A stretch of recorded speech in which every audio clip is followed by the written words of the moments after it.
Hello, everyone. Welcome to this month's edition of Sensibility, the podcast slash newsletter that we run on a monthly basis. I'm pleased to introduce to you Lavinia Plonka. She is a longtime Feldenkrais practitioner and someone that I personally have a relationship with because she got me into doing this work for the American Feldenkrais Guild. So I'm really happy to talk to her about this subject. And the subject this month is play. Personally, I would say that Lavinia is an expert on the subject of play, and I was very pleased when she agreed to do this interview. Um, so first of all, thank you for coming and doing the interview with us, Lavinia. Well, thank you, Joe. I want you to know I'm very serious about playing. Okay. Good. Yeah, that's a good starting point. So maybe you could just give people a little background about yourself. Obviously, I know that you've been doing Feldenkrais for a really long time. I also know that you were involved in kind of theatre and mime prior to that. But maybe if you could kind of give people a little bit of background information about yourself and why perhaps you are a person that is play informed. Okay, I'm going to throw that term out there initially. I love being play informed because actually my background is trauma informed. I grew up in a family, my parents were Holocaust survivors that had PTSD, which I didn't know what PTSD was in the 1950s and the 1960s. And so my siblings and we just thought our parents were crazy. And we would try to find ways to lighten the atmosphere Mm, because it was chaos and it was bizarre. My sister and I would go upstairs and replay the drama that was downstairs as if we were in a situation comedy on TV to mhm. try to work through our issues. Okay. And when I got into the theater and I became a mime, that's a whole other story. That'll take another hour, so I don't want to do that to you. But I wanted to be very serious. I Mm, would create these dramatic scenarios and I would get on stage and people would crack up laughing. And I'd be like, okay. you don't understand. I'm trying to be serious, finally. Mm, And I realized that whatever, one of my great mime directors once said, Lavinia, you just have to turn your liabilities into assets. okay. And people are always going to laugh when you get on stage. So just go with it. So in my theater career, the emphasis was on humor and lightness and comedy. And so when I became a Feldenkrais practitioner, actually before I became a Feldenkrais practitioner, I read Moshe's books. And of Mhm, course, I was looking at it through my prism. I thought he was so funny. He said mhm, such funny things. And then when I got into my training, I had, people who took it very seriously. And fortunately, one of my trainers was also Alan Questel, mhm, who is also just has a great sense of humor. So I've always looked at learning through the Feldenkrais method as a form of play. I mean, mhm, Moshe said learning should be a pleasurable experience. And if you're not having fun, you're not learning.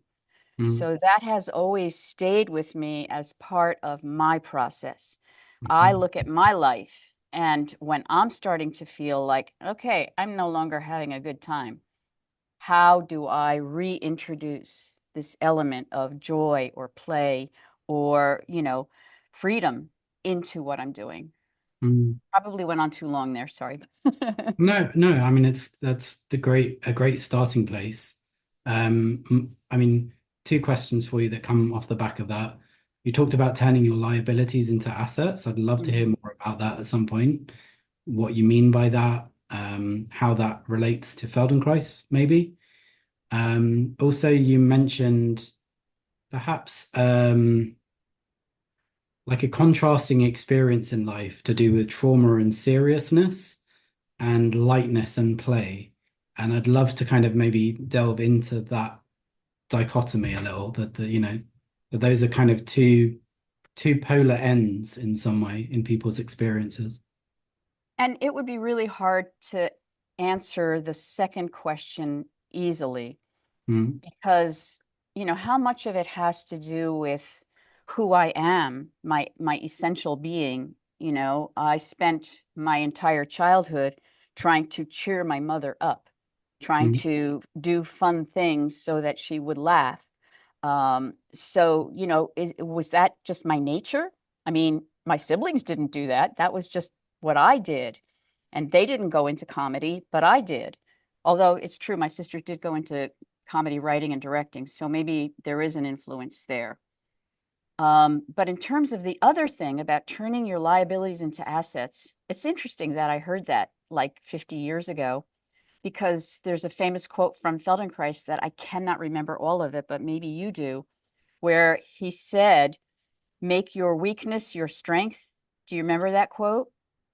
And he says something like, yeah, I do. therein lies the jewel worth living for, or something like that. The Mhm. Yeah. idea of first recognizing what my weakness is, Mm, or my liability. What is it about myself that holds me back, or that doesn't allow me to be myself? And how can I turn that into my strength? I mm, think this is, instead of beating oneself up about it, how can I turn it into something that I value, mm. that can help reorganize everything else about myself? And do you think that play is I mean, you also mentioned that a moment ago, like if you get to a place in your life that you're finding difficult, you try and find that lightness or that sense of play in yourself to kind of like, I don't know, to begin your interaction with that difficulty. Does that does that ring true Yes. to you? Well, it's absolutely true for me. Mm, As you probably know, I've led a rather unconventional life. I mean, you don't, as a child, say, when I grow up, I'm going to be a mime, or when I grow up, I'm going to be a Feldenkrais practitioner. These are niche professions. mm, And so in order to be able to thrive in these unusual choices, I had to make the choice of either loving it or making myself crazy, right? mm, So for me, it's always been trusting something inside of myself. mhm, When that something inside starts to feel like I'm feeling full of shoulds, feeling full of obligations, feeling weighed down upon, mhm, then I have a recognition that something's not right in my universe. mhm. And I don't always know, of course, what the solution is. I Sure. mean, part of playing is kind of exploring what the options are out there in front of us, right? Yeah. Feldenkrais always said there should be at least three choices in any action that you take. Mm, One choice for me would be, okay, let's stick with this job that's no longer serving me. Let's say yeah. it was a job or a relationship or whatever. Mm, Choice number two is, do I just quit and, leave myself floating in cyberspace or somewhere for a while until I find my feet? And yeah. what is choice number three? And sometimes it's about playing with these options as I go Yeah. and seeing what's possible. Mm, So when I think about the idea of play, and to me, it's not just about entertainment. It's not just about being on vacation. It's not just about engaging in whatever kind of leisure activity that yeah. people have. A lot of times people think that that's the only time that they can play. Mm, But for me, the word play means that I have the opportunity to dive into the unknown in some way and to explore possibilities in a way that doesn't feel too dangerous. Does that make mhm. sense? Yeah, it does. Yeah. I kind of have two from what you've just mentioned. I wonder, in relation to that specifically, I wonder the physical aspect of play. So, you've mentioned sort of delving into the unknown, and Feldenkrais as a method is very much a bodily process where you're engaging in unknown movements or unfamiliar sensations through movement. And there's something about the integration of the physical experience of play that is very rewarding. So I wonder initially if you could say something about that. But my other thought was in relating to something you said earlier about you having some internal awareness of when something doesn't feel right. And I wondered if like that's an initial step that we should address in some way, that some people may not feel that, that may be like not accessible. People may be so used to like being told what they should think or feel, or, not really trusting themselves in some way. So it sounded like you had a developed trust in yourself, and that facilitated you being able to listen or being able to play initially. So I wondered, like, those are the two thoughts that I have based on what you said. You always have these big questions, Joe. It's just like I could spend an hour like thinking about one of those questions. So going back to the first thing that you talked about what Feldenkrais talked about in terms of our discoveries. Mm, And I think that that was one of the things that turned me on to this method initially. After I read the books, I read the books. I'd never even heard of him, and I was running around telling all my friends about this incredible author that I found out about, and I was mm, trying his exercises from the book, doing them all wrong, by the way. I didn't know it was wrong, and of course, in Feldenkrais terminology, it's not wrong. yeah. But when I finally started taking classes, I kept going, oh my God, I've been doing these all wrong, and they still helped. So Mm, but the experience I had after my first awareness through movement lesson was surprise and delight. mhm, The surprise was discovering that there were other ways of moving that had never occurred to me. And here I was, a professional mime, and it mm, had never occurred to me to move in this way. And the delight was, the freedom from pain that I experienced, as well as this idea that, wow, I can learn about myself just through studying how I move. mm, And I think that so many times when I'm teaching, an example is a lot of times in lessons, we do movements about rolling around, and this is I'm breaking all Feldenkrais rules here, but what the heck, but we'll be teaching a lesson where people are. Can you see me down here? Yes. yeah, Let me down yeah. just a hair. Let me just spotlight you while you do that. So a person will be on the floor and they've never experienced, kind of rolling up to sitting in this way. Now, this person is perfectly capable of coming up to sitting because they started standing and now they're down on the floor, and I'm offering the opportunity to come up to sitting by simply rolling to their side and coming up to sitting. But what's happening? They're stuck. They're stuck. They're doing all these things. They're doing all these things. And then all of a sudden, they realize that it all comes from the pelvis, and their pelvis does the work, and they sit up and they go, wow. And sometimes that happens in my class where it's someone relatively new and everybody else has been doing it for a while. And the whole class bursts into applause as if this person did an amazing, spectacular gymnastic feat for Cirque du Soleil or something. And that is what I mean by surprise and delight. And it's not like I forced this person to figure out how to use their pelvis. It's not like they imitated somebody. They discovered it through their own experimentation with this question of what do I do with my head and my pelvis? And then they have Mm. this moment that of joy, just because they figured out a new way to sit up. I mean, you can't find that anywhere else. You really can't. And I guess you see that in childhood, as a baby develops, Of course. you see And the when that happiness. baby sits up and goes, Yeah. whoa, I just did that. Yeah, yeah. Right, exactly. And I guess, I mean, that's maybe like another thing that occurs to me when we're talking about play is that distinction between like childhood and childlikeness and adulthood and adult likeness.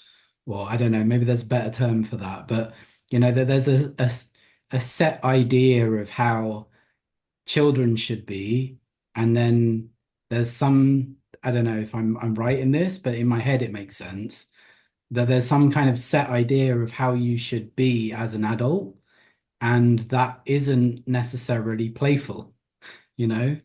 Which goes back to your first question, where Yeah. you were talking about um, my recognition of when I'm not happy or not comfortable, and then being willing to shift. And that many times people don't know that they have that they don't recognize the problem, and Mm. B, if they do recognize they have the problem, they don't see a solution.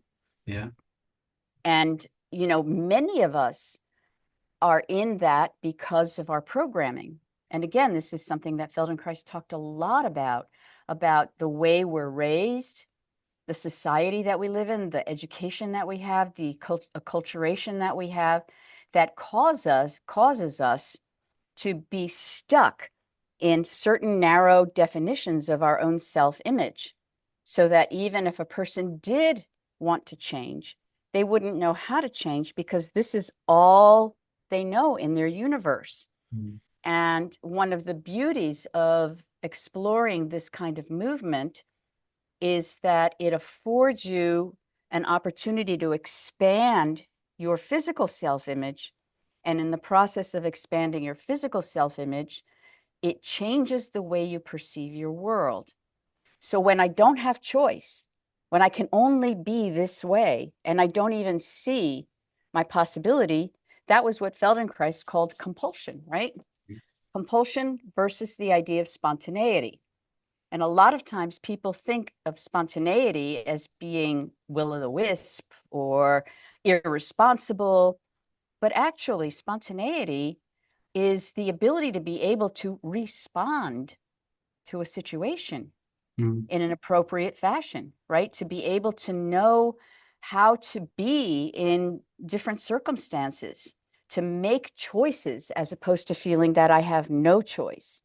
Mm. So a person who's grown up in a life, look, if a person's grown up in a life where they are happy being that kind of an adult, that's fine. I mean, it's only when a person starts to feel like they're having pain or discomfort or misery and they don't know why they're miserable, Mm. that's when they're beginning to recognize that they need to look at their choices.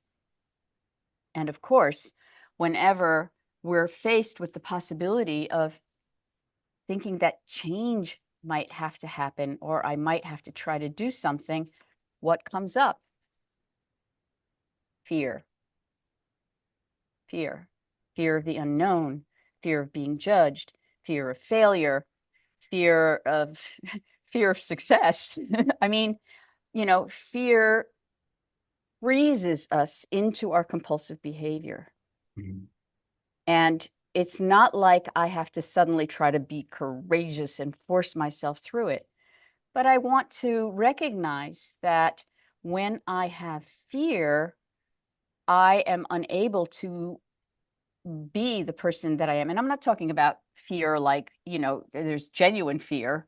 If a building's falling, I'd better run, right? If something dangerous is happening, fear is a very important thing to help protect me for survival. But I'm talking about that other kind of fear that stops us from being the person we want to be. And that takes us back to the compulsion, Mm. Yeah. right? Yeah, definitely. I mean, just as you're describing that stuff, like even when you're talking about courage, that seems like a big societal paradigm that, if there's an issue or you run into an issue in yourself, the right approach is I need to push through it, or like I'm not doing it well enough, so I need to try harder, or there's a kind of like an approach to change, which is like you're doing things wrong, therefore you're bad and you need to do things differently, or I don't know, something like that. And what I hear you saying is a very different approach. It's like, actually, I mean, you said it, using courage, but it seems like it's courage to be softer and to play within the difficulty in some way. Like that seems courageous. Right. I think it's courageous to just try to be yourself in circumstances because we're again another fear that many people have is the fear of being judged, right? The fear that they're going to be perceived as as a failure or as silly or whatever it is, as arrogant. When I try to listen to myself, and that's one of the things that I think awareness through movement really helps me listen to myself in a deeply physical, somatic way so that I can begin to recognize when I'm getting in my own way. And that's, the challenge for different cultures is how do I stay true to myself and still somehow maintain a way to navigate through the culture that I'm in. I mean, it's one thing to, be a freewheeling hippie in a whole world of hippies. But when if you're a banker or you're a teacher in a high school, you have to tread a different kind of line while still finding where can I find the spontaneity? Where can I find the joy in my life, whatever it is that I've chosen to do? I think I'm rambling now, but No, you're not. You're not. I can ask a question on the back of that. So, I mean, you just used a couple of life like outside world life situations as how can I play within my situation? Whatever I'm engaged with in the outside world, whether it's work or people or activities I do, how could I work within it? I'm wondering specifically within the context of Feldenkrais, which is this sort of like movement exploration platform, let's say.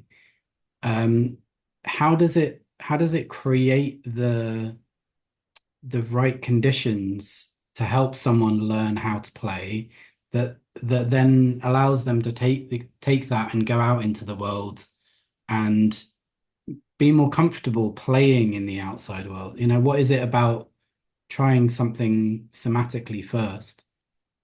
well, first of all, when you're in, whether you're coming for a private functional integration lesson or you're coming for an awareness through movement class, you're in a safe container. You're in an environment where judgment is not being passed on your experience. And that sense of safety, of being in an environment for learning that's allowing you to learn at your pace, in your style, with your interests and your abilities is absolutely rare. That feeling of being literally embraced by the process of learning itself. So to me, that's one aspect that is so key to know that when I'm lying on the floor, there's no one telling me that I'm doing it wrong, that I could be better. I used to hate that when I was in grammar school. I went to Catholic grammar school, and I would get, when you handed in your homework, you would get a stamp of a little angel. And, if you did really well, then the angel's halo was like glowing out here like this. And I always got the angel that had the halo over to the side with this little frown that said, you could be better. And that feeling of not being good enough, it sits with you. You go to a Feldenkrais class, you're always good enough. Whatever you do is good enough. So you can explore, you can fail. And that's one of the things that I love about what felt, I mean, he put it there. He said that, actually you should try to fail. You should try to do things badly. You should, should is probably not the right word, but that you have permission. You have permission to do it in a way that is pleasurable and interesting for you, as long as you're learning. And that's, I think, the important thing. So those two things, permission to do it the way that feels right, and then a container that supports you in your growth, are both things that can help anyone find more freedom, more spontaneity. I mean, I've worked with people who were very, very straight-laced financial advisors who had a lot of back pain and a lot of foot pain. And there was something so magical where after a few sessions, besides the fact that their pain was going away, they started cracking jokes. They started walking in a different fashion and being okay with it. I Mm, mean, that expansion, that didn't mean that when they went back to the bank that they couldn't put on the other act, but they realized that they had choice. They mm. had choice. Yeah, that's really like really nice when you kind of put within the context of the finding delight, that moment of finding delight, that they can find that within themselves, within a lesson, but then they can also find it within their experience of themselves out in their life. That, And that there's a delight in that. It's like, oh, I can actually interact with this situation in a different way than I am used to, which can then have a different outcome, and I can feel differently about myself here. And it's like you're opening up the world for that person from effectively lying on a mat and rolling around a little bit. It's more complicated than that, but I think you can see a correlation between the two things. well, one of my catchphrases is how you move through life. Mm, So, the two things go together. And again, as Feldenkrais always said, you're always thinking, feeling, sensing, and moving at the same time. It's all happening at the same time. So mm, if my movement changes, then my inner movement has to change. My quality of thinking has to change if my movement changes, if it mm, changes organically. If mm. I impose something on myself, I'm just going to add another layer of compulsion onto it. Yeah. Yeah. And I'm sure you've worked with people. I've worked with people who, when they were growing up, for example, they were told they had a funny walk, or that they looked effeminate, or that they looked too sexy, and they purposely contained their walk in Mm, order to, fit into the particular society they were in. Or people who, for whatever reasons, grew up with their hips in a certain organization so that they walked with their feet turned out, and they forced their feet to come in because they wanted to conform. And, mm, that never works.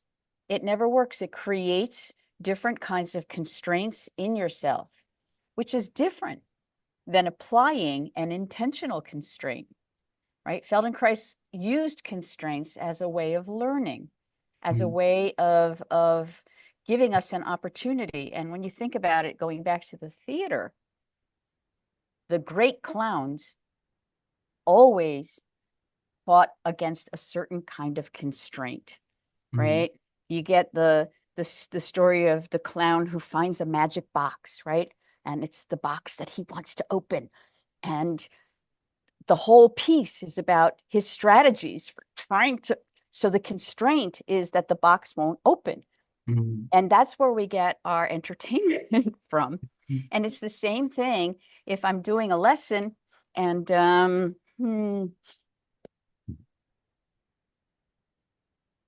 and in the lesson I'm told to move my head here and then leave your head over there and just move your hips.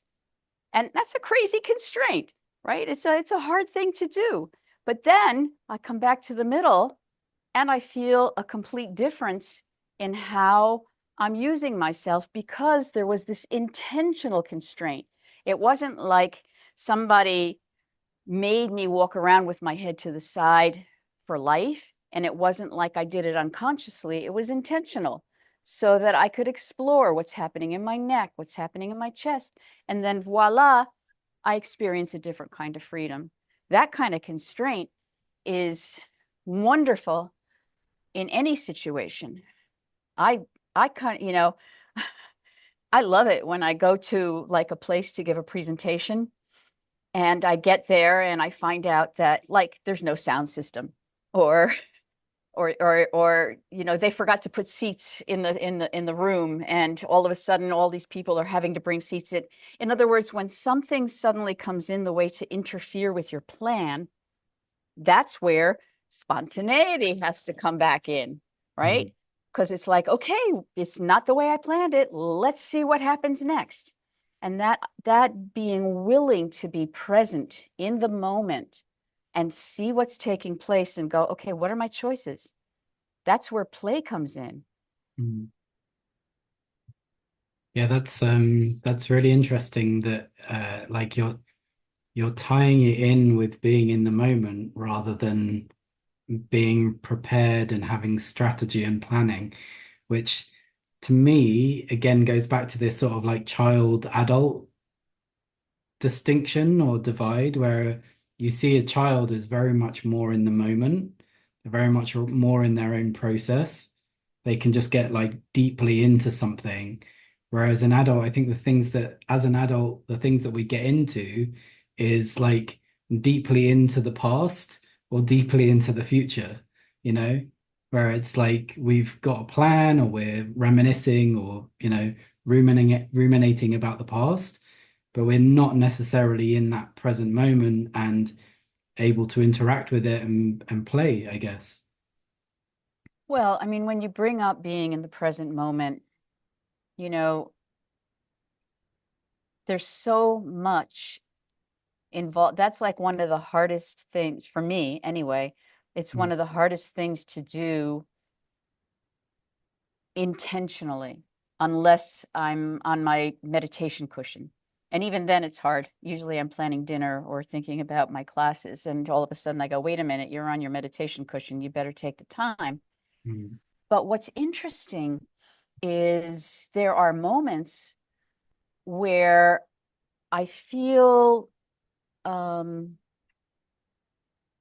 the clarity of what is happening in this present moment, and I know how to act. And it's not always the case by any means, but those moments where suddenly you know what to do in an unexpected situation, there's a quality of vitality that seems to come out of us when that happens.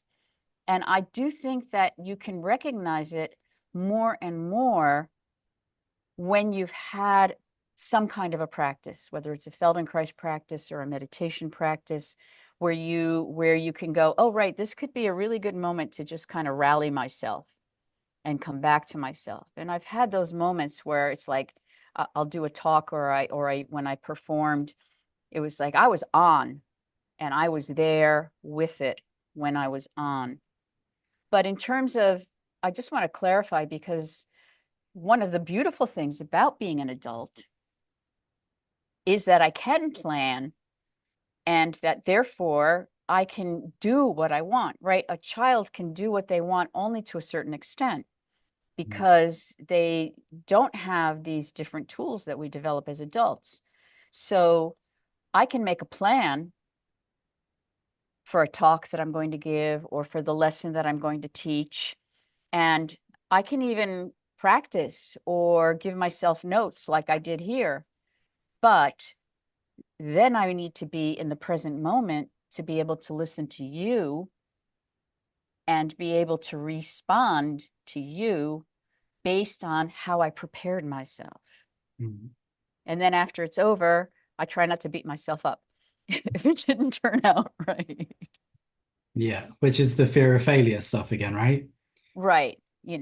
Which Yeah. is, I mean, if you go all the way back to like the early parts of my career, when the first book I wrote it's actually called What Are You Afraid of? Mm. And I remember one time running into somebody and they said, I have your book. I've never opened it, but it's on my desk and I just pick it up every day and ask myself that question. Maybe they were afraid of reading it. Some people are. Yeah, Yeah. I mean, it's scary to come face to face with what your fear is, Mm, right? yeah, it is. Yeah, agree. And certainly looking like a fool is one of the biggest things. And actually, I want to take it back to something else that you said about adulting, being, adults or whatever. And I think the word that I was feeling as you were talking that I was wanting us to look at was maturity, Mm, and we tend to nowadays think about maturity as I'm a grown up, I'm mature. But actually, Feldenkrais wrote a book called Body and Mature Behavior.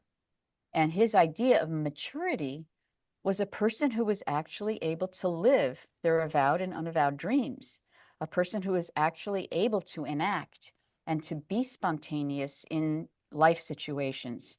So, how would you define maturity, Joe?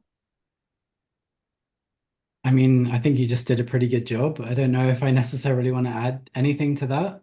Mhm. Um, I think that the presence thing is a big part of maturity. Being able to be present even in the face of pain, I would say, is a very strong sign of maturity Hmm. because as a human being, we experience it. Um, and I think that, like you just said, like about sort of, being afraid of things and wanting to run away from them or like not wanting to deal with them. I think that that is something that we deal with on a daily basis. And I would say that for me, maturity is kind of being able to sit in that place with the discomfort in some way, you know. Hmm. Hmm. Uh, You reminded me of that famous saying attributed to Buddha, but probably not. Pain is inevitable, but suffering is optional, mm, right? That idea that yes, life is going to bring us pain, but how I respond to it is what's going to give me the option to have a joyful life or a miserable life. yeah, yeah. So, you know, I mean, I think that that is a pretty good concluding statement. But if you have any other thoughts that you would like to share with people around the subject of play, we're all ears at this point. well, the only thing I wanted to sort of add, and I know I've been jumping up and down, but there are lots and lots of lessons that Feldenkrais devised, and of course that his students have also devised that introduce these elements of play into the actual somatic experience so that you're not feeling like, oh, it has to be a game or I have to be creative or anything. You're just experiencing the lesson based on the teacher's instructions and your interpretation that can allow you to find new options. And I just, if you can give me 2 minutes, my 2 minute version of a 45-minute list. Go for it. Yeah, go for it. And No, if you but want, we can connect it with the 45-minute version as well. So people could try this 2 minutes. oh, interesting. And I do have a recording of the 45-minute version yeah, that I we can can do share we with can you. do both. But yeah, please go ahead. Yeah. Yeah. But of course, the one I have is all audio. But, it's a very famous lesson where the lesson begins and it's on the floor. So I'm just going to modify it by putting my leg like this. And Feldenkrais says, grab your foot with your opposite hand and put the other hand on, or grab your foot with both hands. And now go ahead and put your foot on your head, right? That's like the first instruction. And so right away, people are like, oh, this is, there's nothing at stake here. There's no way that I'm going to get my foot on my head, right? I can't do it. And so we were all laughing. We're all exploring.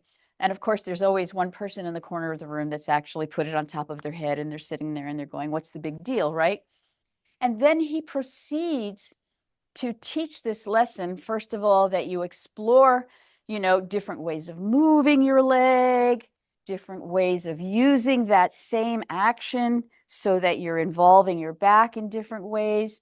He explores the possibility of, okay, I can't get my foot on my head, but maybe I can get my head to my foot. And you start lowering and moving in different directions. And of course, the lesson itself is much more complex. But then he has moments in the lesson where he'll say things like, now for the next 5 tries, try to fail. Do everything you can to not get your foot up in the air, right? And so you've got this whole room of people trying to do it badly, trying to figure out how they can interfere with themselves. And after we've interfered with ourselves, then we have another moment, and voila, even in 2 minutes, my foot is closer to my head. Then he says, okay, now close your eyes. Close your eyes and imagine that you're nothing but a bag of bones. And that when your foot goes up in the air, it'll just fly right up there. And you don't have to have any effort at all. You have no muscular tension. Just imagine that you've got this floaty leg. And then he doesn't say, now go ahead and put your foot on your head. He goes, now lie down and rest. So he takes away that feeling of, I need to accomplish something. And then as you continue with the lesson and you go on, you find that by the end, you've got your foot on top of your head and you don't even know how it got there. And that to me is the quintessential way of using play for learning. And of course, there's zillions of lessons like that. And not to say that Feldenkrais wasn't a very serious man, because he was. And I'm a very serious person. I just want you to know that. It's very important that you understand that, because I think that's otherwise very clear. Yeah, that's very clear at this point. Yeah. so we can finish now. Yeah. Great. Well, thank you so much, Lavinia. It's been a pleasure. Okay. I've actually spoken to you about this subject before when I was presenting with Cynthia. We had a Mm-hmm. conversation along these same lines, so it's fun to be on the other side of that and, see what it is that you talk about. Well, But well, yeah. thank you. And there you go. You see, and at the end of every lesson, people get up and their hair is all over the place, and so we call it Feldy hair. Um, and it shows that you've had an hour of playing. Yeah. So, Yeah, well, I well, feel thank like you, I have Joe. as well. Yeah, and like I said, we can definitely connect people within the description or through the newsletter itself to the full lesson. But do you also have a website that people can find you on? Of course. And it's so easy because it's just my name, Lavinia Mhm. Plonka. I'm the only one in the world. So Perfect. I Yeah, always come up first on the search terms. that's good. Yeah, that's useful. Great. Okay, well, thank you so much again. Okay. It was a pleasure, Joe. It's always great to see you. Yeah, and to you. Thank you.